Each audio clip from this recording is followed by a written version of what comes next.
깜짝입니다. 더 시저입니다. 공포지수상으로 봤을 때 여전히 나스닥 감소하제는 진행되고 있고요. 전 품목 세일에 들어가고 있습니다. 어제 장 마감은 모처럼 만에 큰 반등이 나와줬죠. 그런데 여전히 기분은 좋지 않아요. 하루는 오르고 하루는 내리고 하루는 오르고 하루는 내리고 계속 제자리 걸음으로 가고 있습니다. 롱숏을 하는 사람만 망하거나 엄청 따거나 뭐 그런 장이 펼쳐지고 있습니다. 롱숏은 여전히 이러한 횡보장에서조차 어렵습니다. 애플이 실적 발표를 했죠. 실적은 뭐 그렇게 좋진 않은 것 같은데 1100억 달러 자사주 매입으로 크게 주가를 들어 올리고 있는 모습. 그래서 나스닥 선물조차도 애플발로 상당히 반등을 해주고 있는 모양새입니다. 애플이라도 최대한 나스닥을 끌어올려줬으면 하는 바람이 있습니다. 실시간 나스닥 선물은 양봉으로 출발하고 있는 모습. 공포지수는 39. 체감적으로 봤을 때 여전히 39까지는 아닌 것 같은 그런 느낌. 지수가 최고점 대비 그렇게 많이 내리지 않은 듯한 느낌인데 공포지수가 좀처럼 오르지가 않네요. 금일은 또 9시 반에 실업률과 고용 지표의 발표가 있습니다. 매우 중요한데 최근의 기준은 고용이 둔화가 돼도 과연 이 주식이 오르는가? 이 기조가 조금 바뀌고 있는 듯한 흐름이 됩니다. 주가가 내리는데 고용마저도 좋지 않다. 그러면은 사실 최악의 경우인 스태그플레이션이거든요. 그런데 현재까지 스태그플레이션에 대한 뭐 구체적인 동향은 파악되지 않고 있고요. 그런데 과연 오늘 고용이 좋지 않게 나온다고 해서 주가가 오를 것인가? 그것에 변곡의 지점이 될 수도 있겠다. 그런 생각이 문득 들고 있습니다. 공포지수 매매법 참고하시고요. 매도의 방법 참고하시고요. 푸덴코옵션이 0.80 이하라고 되면은 강세의 장으로 통상적으로 치는데 0.80 이하가 됐네요. 근데 지금 강세장이 아니란 말이죠. 공포지수가 39니까요. 근데 푸덴코옵션은 탐욕, 그리드의 상태고요. 그렇다고 하면 만약에 이번에 다시 나스닥이 반등을 하더라도 전고점을 뚫지 못할 수도 있다. 그런 생각이 조금 들기 시작했습니다. 무슨 말인가 하면 US100 나스닥 지수 차트 일봉으로 봤을 때 여기서 지금 반등을 해줘도 과연 이 최고점을 뚫어낼 수 있느냐? 뚫지 못하고 다시 하락세가 되면 전저점을 이탈할 수도 있겠다. 물론 저는 계속적으로 롱뷰를 갖고는 있으나 나스닥이 단기적인 시일 내에 반등을 해줬을 때 최고점을 뚫지 못하는 지점에서 어느 정도 물량을 덜어내야 되는 시기가 올 수도 있다. 이런 상황입니다. 무슨 말인지 아시겠죠? 현재 오늘이 굉장히 중요한 시기인 게 이때도 그랬죠. 21선을 터치하고 21선을 들어 올려야 되는 상황에서 크게 꼬꾸라졌습니다. 그렇다고 하면 똑같은 상황이죠. 현재 나스닥 선물이 오르고 있기 때문에 21선을 터치를 조금 할랑말랑 하고 있는데 여기서 더 올라야 21선을 다시 우상향으로 들어올 수가 있습니다. 그런데 오늘 밤 만약에 또 꼬꾸라진다. 그렇다고 하면 조정이 굉장히 길어질 수가 있습니다. 물론 조정이 길어진다고 했을 시 추가적인 줍줍의 찬스는 되나 너무 지루하잖아요. 언제까지 줍줍을 해야 됩니까? 그렇기 때문에 현재 오늘 밤이 고용 지표가 굉장히 중요한 지표가 되고요. 오늘 밤 장중의 나스닥의 흐름이 상당히 변곡의 시발점이 될 수가 있다는 거죠. 욕이 아니고요. 시발점. 일이 처음 시작되는 계기라는 사전적 의미를 갖고 있습니다. 환율 체크하겠습니다. 환율이 내리고 있습니다. 굉장히 좋은 상황이죠. 환율이 이렇게 내리는데 공포지수가 39다. WTI도 내리고 있죠. 굉장히 좋은 거죠. 그런데 환율도 그렇고 WTI도 그렇고 일목균형표 양운대 위에 있다. 이 흐름이 WTI의 조정일 수도 있다. 눌림일 수도 있다. 충분히 그렇게 생각할 수도 있습니다. 엔비디아 억지로 그어놓은 상승 추세선을 잘 지켜주고 있네요. 먼 훗날에는 어떻게 될지는 예상할 수 없으나 일단 여기서 미리 입절을 하기에는 존버의 기조와는 맞지가 않다. TQQQ 프리장에서 괜찮은 흐름 5일선 위에 올라와 줬지만 21선을 여전히 돌리지 못하고 있다. 공포에 매수한 물량은 일단 양전.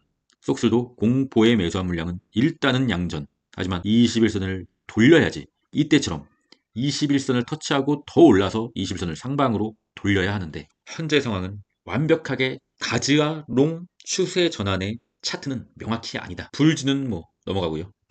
테슬라가 이 갭, 여기서 이렇게 빵 뛰었던 이 갭을 메우러 내려오고는 있으나 잘 보시면은 아주 미세하게 21선을 상방으로 돌렸다. 그렇다고 하면 만약에 최악의 경우에 이 갭을 다 메꿔버리고 내려와도 21선만 지지받으면 다시 한번 장기 삼각 수렴의 파란색 선을 터치하러 올라갈 수도 있다. 도망가기에는 아직 이르다. 홀딩하겠습니다. 숏의 보조지표 SQQQ나 속스S나 스토캐스틱 K값이 여전히 터치를 못하고 있다. 아직은 롱을 다 버리고 도망갈 때는 아니다. 키움전사의 일간 순매수 양을 보면 모처럼 만에 SQQQ가 1위, 테슬라는 또 2위고요.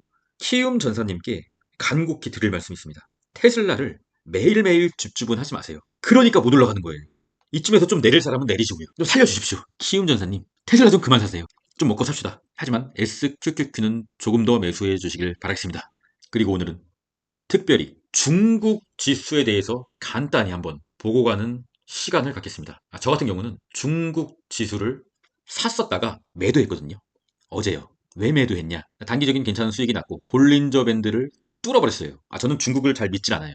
믿질 않는다기보다는 중국을 좀 싫어합니다. 왜냐하면 중국과 미국은 어쨌든 간에 대립의 관계. 중국과 미국이 동시에 잘 올라가진 않더라고요. 그런데 중국 2배 CWEB도 그렇고 YINN도 그렇고 일단 추세적으로는 완벽하게 상방의 흐름으로 돌리는 흐름. 굉장히 센 흐름이죠. 근데 볼린저 밴드를 뚫어버렸어요.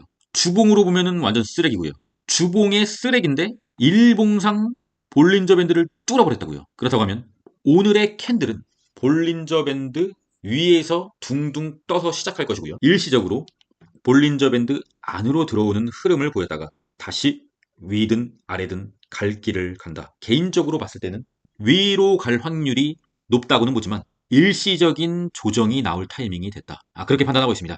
그리고 저는 중국에 조만간 특공대를 꾸려서 중국에 숏을 치겠습니다. 중국 숏 3배 양. 추세적으로 완전히 쓰레기죠. 중국에 숏을 쳐서 크게 먹는다는 작전이 아니라 기술적 반등만 짧게 먹고 나온다는 거죠. 무서우니까요. 중국 숏 도전 한번 해보겠습니다. 숏은 진짜 안 치는데 기술적 반등만 짧게 먹는 단타로 도전해보려 합니다. 코인의 공포지수 48이고요. 뉴트럴로 올라왔네요. 코인베이스 2배 저점을 계속 낮춰주고 고점도 계속 낮춰주고 21선 내려오고요. 좋지 않은 차트죠. 우하향의 차트죠. 물론 그 과정에서 중간중간 엄청나게 큰 변동성으로 단타러에게는 굉장히 큰 수익을 여전히 주고 있는 종목이지만 여기서 물린 자에게는 상당한 지옥의 차트죠. 그리고 프리장에서도 내리고 있네요. 어떻게 됐건 간에 저점을 높여줘야 됩니다. 한 번도 저점을 높인 적이 없어요. 오늘 만약에 내리더라도 다음 주에 다시 올라서 저점을 높이고 고점도 다시 돌파하는 흐름. 그것이 추세의 전환이죠. 개인적으로 어쨌든 24년은 비트코인이 아직 끝났다고 생각하기에는 너무 이른 시점이고 코닐이 오를 거라고는 생각하고 있는데 현재로서는 우리가 할 수 있는 방법이 크게 많진 않다. 그냥 저점을 갱신했을 때 약간의 줍줍을 할 뿐 이런 애매한 구간에서 줍줍을 하는 액션을 취할 상황은 좀 아닌 것 같다 라고 판단하고 있습니다. 저 같은 경우는 평단이 한 이쯤이었고 여기서 원금을 회수해서 올 수익금으로 갖고 있기 때문에 일단 홀딩은 하는데 지속적으로 면밀하게 차트를 체크해봐야 될 시점이 아닌가 생각하고 있습니다. 하루에도 변동성이 너무 크기 때문에 심약한 개미들은 건들지 않는 게 좋을 것 같습니다. 비트코인 도미넌스 살짝 올라주지만 상승 추세선 밑에 있다. 비트코인의 일봉입니다. 한 이틀간 괜찮은 반등이 나와주긴 했으나 여전히 당장 V자는 쉽지 않을 것 같다. 이더리움은 그나마 지지선 위에 있긴 했으나 여전히 지지부진한 모습. 개미들을 상당히 많이 죽이고 가려는 코인 세력의 작전이 시작됐다고 봅니다. 완전히 다 말려 죽일 셈인 것 같습니다. 코인은 엄청난 변동성을 동반하기 때문에 주식과는 다르게 상당히 강력한 멘탈을 장착해야 되는 상품이에요. 저 같은 경우는 주식을 상당히 오래 했기 때문에 그래도 어느 정도 멘탈은 장착된 상태인데 역시 코인은 쉽진 않네요. 길게 보면은 이렇게 횡보긴 한데 이 변동폭이 너무나 크거든요. 그렇습니다. 일단 홀딩 해보도록 하겠습니다. 이래 주구나 뭐 저래 주구나.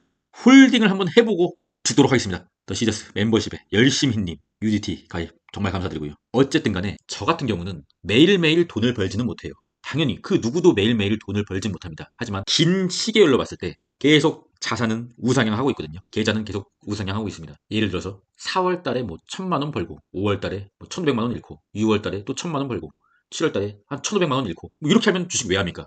저는 그렇진 않습니다. 계속적으로 토탈 수익으로 봤을 시 계좌가 우상향하고 있습니다. 그런 매매를 하고 있다는 말입니다. 저와 함께 가실 분들은 멤버십을 가입해 주시면 최선을 다해서 매매 일지와 시장의 최신 소식과 저의 관점에 대해서 말씀드리도록 하겠습니다. 최근 주식시장이 상당히 좋지 않기 때문에 이렇게 늘어지신 분들이 상당히 많습니다. 그러나 이 주식시장이란 것은 장기간 올랐으면 또 단기간에 하락세가 있어야 다시 상승이 이루어질 수 있는 힘을 비축할 수 있고요. 조정을 견디지 못하는 자는 상승도 절대로 견디지 못합니다. 상승도 찔끔 먹고 나오는 그런 의미 없는 수수료만 높아지는 매매를 하게 되는 거죠. 큰 의미가 없어요. 그렇게 하면 돈을 많이 못 벌어요. 주식으로요. 어쨌든 간에 24년은 어나우 어깨 펴시고, 그럼 전 여기까지 하겠습니다. 이상입니다.